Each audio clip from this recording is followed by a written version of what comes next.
Hello, नमस्ते. कसे आहात सगळे? छान ना? मी पण मस्त आहे. आज आपल्या सर्वांना काहीतरी एक भीती असते बघा, आहे का नाही? ही भीती कशी घालवायची ह्याच्याबद्दल आपण बोलूया. कशाची भीती असते? पाण्याची भीती असते, जायला भीती, इवन रस्त्यावर गेला की रस्ता क्रॉस करायची भीती असते. परीक्षा आली की परीक्षेत अभ्यास झाला नाही माझा, नापास झालं तर काय, ही भीती असते. म्हणजे इनऑल आपल्याला भीती कशाची असते? मला तर शक्य होणार नाही, मला तिथे यश मिळणार नाही, मला अपयश मिळालं तर. इवन साधं यूट्यूब, कितीतरी माझ्या मैत्रिणी म्हणा, माझ्या यंग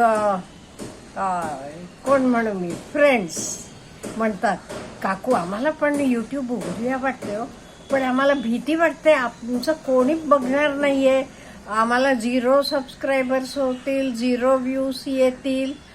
ही भीती. म्हणजे भीती कसली? भीती ऑफ फेलियर. दुकान बिझनेस करूया म्हटलं की कोणी माझ्याकडे खरेदीला आलं नाही तर, मी विकायला ठेवलेल्या साड्या कोणी विकत घेतल्या नाही तर, अशी अपयशाची भीती. म्हणजे माणसाला भीती कसली असते? भीती अपयशाची. यश मिळालं नाही तर कुठल्याच कामात. त्याच्याशिवाय भीती असते लोक काय म्हणतील, ही मोठी भीती असते सगळ्यांना. लोक काय म्हणतील, मी हे करायला चालू केलं, हे तुम्हाला यश मिळालं नाही, ते लोक काय म्हणतील, आहे का नाही? तुम्हाला सर्वांना ही भीती वाटते का नाही? लोक काय म्हणतील. आणि ह्याला आपण कशी ही भीती ओव्हरकम करायची किंवा मात करायची या भीतीवर, हे आज आपण जरासं विचार करूया. हे बघा, आपल्याकडे वेळ हा भरपूर असतो. वेळ हा रिसोर्स आपल्याकडे भरपूर असतो. पैसे नसतील, काही नसेल, पण वेळ असतो का नाही? भरपूर. आणि हा वेळ आपण वेगवेगळे हेत इन्व्हेस्ट करायचं. म्हणजे अभ्यास करा, अभ्यासाबरोबर आणि काय तर चालू करा, आणि काय तर करा, म्हणजे जे तुम्हाला सगळं पटते तेवढं. त्यामुळे आपल्याकडे वेळ भरपूर आहे. हा वेळ आपण इन्व्हेस्ट करणं योग्य त्या जागी करायचं. आणि एक लक्षात ठेवा, आपण जे काही करताना थोडेफार पैसे खर्च झाले, पैसे गेले तरी हरकत नाहीये. आपले कम्फर्टेबिलिटी प्रमाणे इन्व्हेस्ट करूया. ओके, मला किती लाखभर रुपये गेले की हरकत नाही ना, ठीक आहे, तोपर्यंत तेवढे इन्व्हेस्ट करून बघायचं. आणि एक लक्षात ठेवा, पैसा आपला गेला तरी परत आपण तो पैसा मिळवू शकतो, पण गेलेली वेळ परत येत नाही. हे लक्षात ठेवायचं, गेलेली वेळ परत येणार नाही. आणि त्याच्याशिवाय काय आहे माहितीये का? आपल्याला एवढे डाऊट्स आहेत, एवढ्या शंका आहेत. ह्या शंका आपल्या कसल्या आहेत? काही अगदी फालतू असतात, पण ह्या शंका आपण कधी सॉल्व्ह करतो? आपल्याला सेल्फ बिलीफ असते तेव्हा. आपल्याला सेल्फ बिलीफ असते तेव्हाच आपण हे सगळ्या आपल्या शंका ओव्हरकम करू शकतो. आणि जे काही आपण ठरवतो, होऊन काय होईल असं विचार करा ना. आता क्रिकेटियर्स असतात, कितीतरी लोक क्रिकेट खेळतात, आपण कितीतरी लोक नुसतं बघत असतो. किंवा हे यूट्यूब बघा. यूट्यूबवर क्रिएटर्स कितीतरी आहेत. आपण काय करतो, आपण बघत बसतो, फक्त बघत बसतो. पण एकदा चालू करायचं ठरवा ना, क्रिकेट खेळायला जायचं ठरवा, म्हणजे बाकीचे लोक तुम्हाला बघतील. No doubt in the beginning तुम्हाला सेल्फ हो देत, काय नाही ते नाही, सोडून द्यायचं असा विचार करा. आणि तुम्ही करत गेलात, तुम्हाला लोक बघायला लागतात, तेव्हा तुमचं आपोआप कॉन्फिडन्स वाढते. आणि एवढं करून काय, एखादा आपण आयडिया केली, सपोज एक दुकान उघडला, दुकान चाललं नाही ते नाही, बंद करून आणि घरात बसून टाकायचं असा विचार करा ना.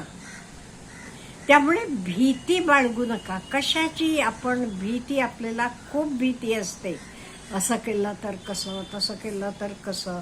आणि आपण काय करतो, नुसता मनातच विचार करत बसतो. हे आपण सोडायला पाहिजे आणि ॲक्शन घ्यायला पाहिजे. त्या गोष्टीची ॲक्शन ती चालू करायची. ॲक्शन घ्यायची म्हणजे ती गोष्ट आपण अंमलात आणायची. अंमलात आणलं की काय होईल, ती चालू होईल. ओके, एकदा दोनदा नाही. आणि कुठली गोष्ट पहिल्यांदा केल्या वेळाची यश मिळते असं आहे का हो?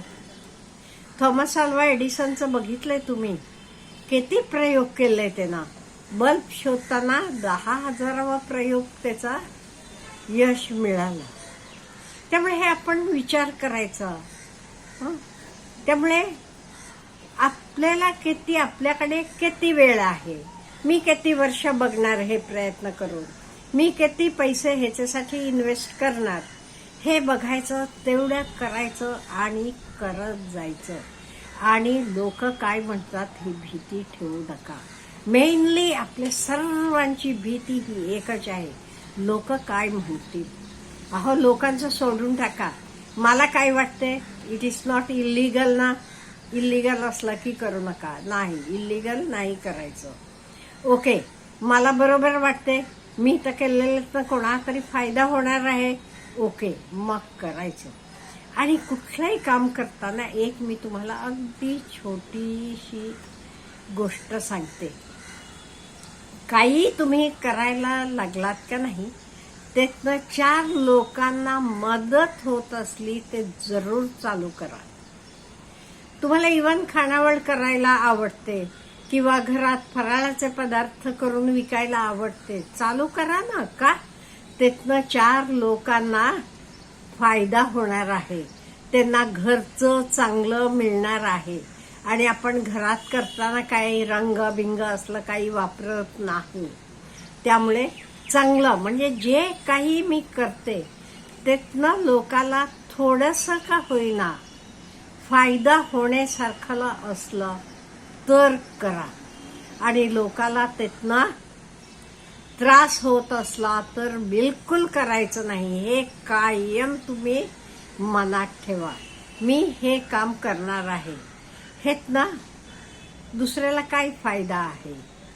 ओके, दुसऱ्याला फायदा होत असला तर करा, नाही ते स्वतःचे फायद्यासाठी लोकांचा तोटा होत असला तर करू नका.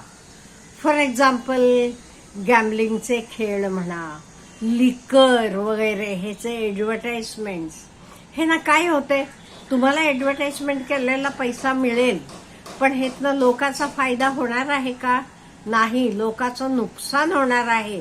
मग मुळीच करायचं नाही. आणि एक आपण लक्षात ठेवायचं, आपण कोणाचंही चांगलं करायला गेलं का नाही, देव आपल्याला कितीतरी पटीनं देतोय, म्हणजे आपलंही त्यातनं चांगलं होते. त्यामुळे आपण प्रयत्न करायचा, दुसऱ्याला ह्यातनं चांगलं मी काय करता येते. पहिल्यांदा घरचे लोकांचा विचार करा, आपल्या मुलाला, आपले पार्टनरला, आपले नातवंडांचं मी काय चांगलं करू शकते. नंतर हळूहळू बाहेर जावा. एकदम तुम्ही घरातल्यांचं सगळ्यांचं सोडला आणि बाहेर गेलं असं करू नका. त्यामुळे हे आपण करत गेलो का नाही, आपली भीती नाहीशी होते. का जे मी काय करते त्यातनं कोणाला तरी आनंद मिळतो, कोणाचं तरी चांगलं होते, मग मला कशाची भीती? मग मला भीती वाटत नाही. कोणी काही म्हणू देत, कोणाचं तर त्यातनं चांगलं होते ना. आणि एवढं लक्षात ठेवा, लोकांचं चांगलं होताना त्यातनं रिटर्न बॅक आपलं पण चांगलं होणार आहे कायम. Have a good day.